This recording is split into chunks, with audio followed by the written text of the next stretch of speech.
How'd it feel? That was about the best thing I've done.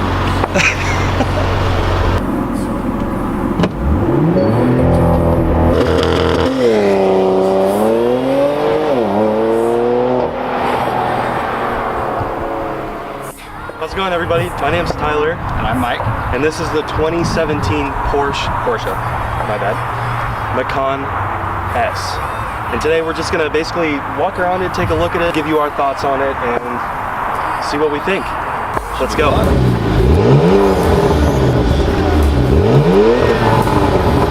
want to talk about a couple features on the outside of the car that I really like. It's a beautiful car, even in black, that hides a lot of the features here. First off, these wheels are awesome. I'm pretty sure they're the same ones that are on the turbo. They look the same, they're huge. Another feature about this car is the way that the hood is clamshelled like this. It really pays homage to the way that these Porsches are designed to look even like the 911. This really isn't intellectual at all. I just really like this, but this is really cool. There's a little hole there for air. Lastly here though, I really love that the button for the trunk is on the rear windshield wiper. It's so easy, and the trunk's obviously big enough to hold all my crap. So easy, yet so stealth right there. I really love it. All right, so my favorite things are, I love that you look from the back and it's very Porsche-esque. You know, you've got quad exhaust. The rear meats, I mean, they're meats. That's what they are. It just paints, I think, is the 911, the quintessential 911. And I like the wraparound tails, and it feels like, in a way, there's almost something missing, but it's elegant. It's really what it should be. And Porsche did a phenomenal job, and every automotive journalist will say that, you know, this is it, and I agree. They did it. Those taillights are really amazing. And the boy racer in me just absolutely loves, you can see intercoolers. You know, I mean, and this is an S, and it's got that. You know, you don't have to spend, you know, you don't have to spend six figures to get something that looks like what it does. So the interior, the things that I really like in here are, I really like that piano black trim. I'll always be a fan of it.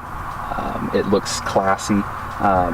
The screen is hyper clear, albeit not the biggest thing. Small, but it's really clear and pretty concise. The paddles back here are as they should. They feel, they're not, when you say flappy paddle, it's not flappy paddle. The seats, they have on the hip bolster, there's actually something that you can kind of sit on and prop yourself up out of. I like the buttons down here. There's a wide array of those. I don't know why people hate these. I like buttons. There's a lot of buttons. It's yep. Also, you can't deny that sport chrono. And I like that even for not being the performance Porsche SUV, that it still has the big tack dead center. It still has the motorsports to it. Of course. You know, in gray. Yeah, and it's in gray. So, you know, I mean, it's definitely not hiding its pedigree. Whereas, you know, Audi, it does it. BMW's guilty of it. Porsche doesn't hide the fact that it's a Porsche. Alright guys, so now we're starting off in the Macan. Gonna go for a little drive. First off though, we wanted to kind of talk about this screen here that Mike discussed earlier, how easy it is to use, and our thoughts, basically just quick thoughts on the screen. First of all, he pointed this out and I agree. I'm pushing on tuner. This is a really, that's a hard button to push, and don't do it. Okay, it's not gonna do it. So, the buttons are actually kind of hard to push. They feel alright. What do you think? I think they're nice. I am a little confused as to why that button does the same as that button. A little bit of redundancy here, we see, maybe. I'm sure there's a lot more of that down here, of course, as well. It's got its own little app suite in here. It doesn't look like it has Apple CarPlay. Of course, that's still being implemented as we go on. 2018, I'm sure we'll have that or something. The navigation, The map, as always, is the same map that you use in all other Porsches. Pretty much like an iPad, pinch to zoom, haptic, so it's smooth and you don't have to push on it very hard. Now let's just find us again. Okay, we're not. Anyway, I don't know how to use this, and I'm not going to teach anyone. So this is what we've got here. I like center stack. I will say that at first glance, it is a little, I personally think it's overwhelming. I think it's cool. I like the buttons, and I like that a lot of it's taken off the steering wheel. There's nothing on the steering wheel. You know, with the exception of, you know, ones that I think should be there. Whoa. Oh, hey, we got a CD player. 2017, we have a CD player. Look at that. Clap. Good job, Porsche. That's crazy. I forgot about those. I didn't know those still existed. Anyway, we're gonna go for a drive. We've got about 1/8 of a tank. It's good enough for a little short drive. So I'm gonna start off in normal mode. And let's see what we've got here. I don't have to edit so much. So my initial reaction to just getting in this car and starting driving is how smooth it is. And you know, it does feel like a very sporty SUV. And then even Mike said, well, it doesn't even feel like an SUV. What do you think? No, and it doesn't feel like an SUV. You know, you sit a little higher, but it's not, it doesn't even feel like a crossover either. No, you sit higher, but you're also still sitting low enough in it that it doesn't feel like you're sitting on top of it as much as a RAV4. I guess, yeah, I guess I would say wagon. Wagon's probably the best way to describe that. A stubby wagon. Yeah. Feeling around on the side here, there's a lot of buttons over here. Really? Yeah, there's a significant number of buttons. So it does have the sport active seats, so you can control where it bolsters up. And yeah, I'm getting it feels like I got a python around me. Dang. Yeah, so you can adjust your hip bolsters, your side bolsters. I can't really move right now, which is pretty cool for I mean, it's an SUV. Speaking of seats, I got in this car and my seat is set perfectly. I didn't even have to touch it, which is so surprising. Shout out to the guy who drove this before me. Wow, you're the exact same size person as me. This is weird. Yeah, I can see taking this. I mean, I wouldn't track it, but yeah, I would say back road. You ain't going anywhere. No, you're sitting there. It's almost like it's not an overwhelming amount of hug that I'm getting, just because my seat is set where it's at, but it's enough to where I feel like I'm not going anywhere. I'm planted. This car is jumpy and able to take any corner as far as what I've felt so far. I feel comfortable. I like it a lot. So now I've switched the car into Sport Plus. Been driving for a minute.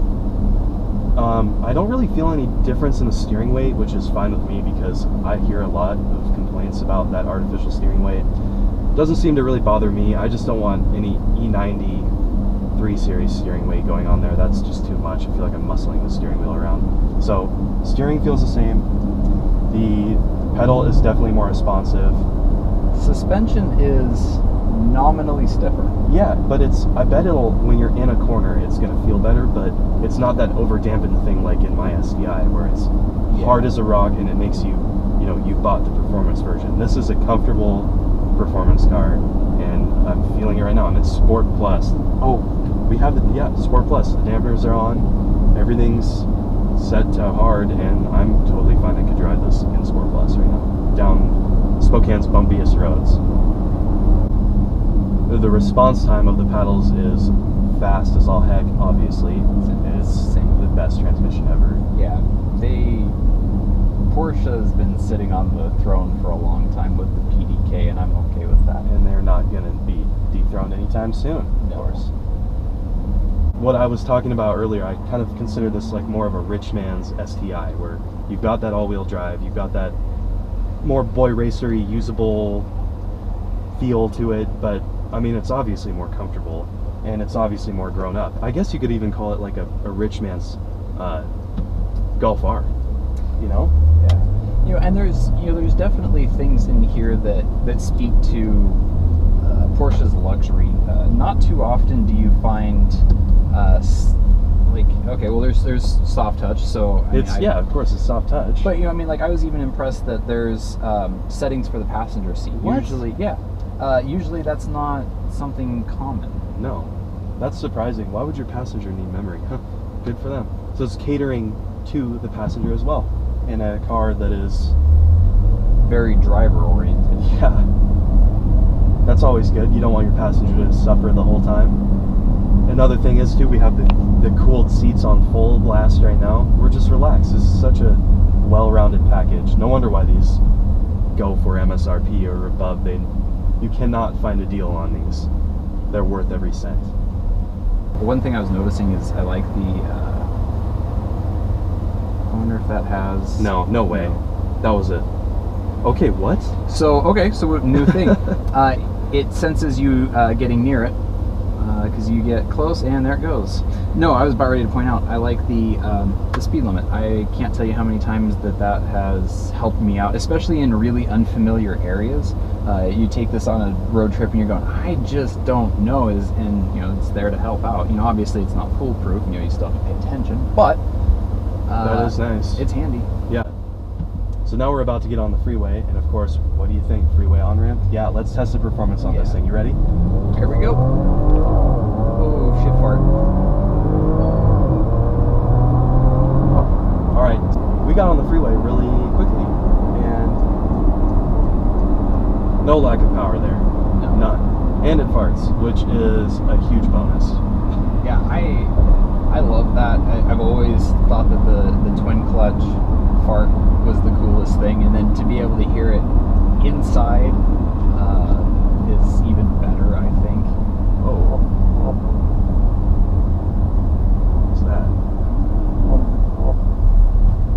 Oh, I'm going over the line.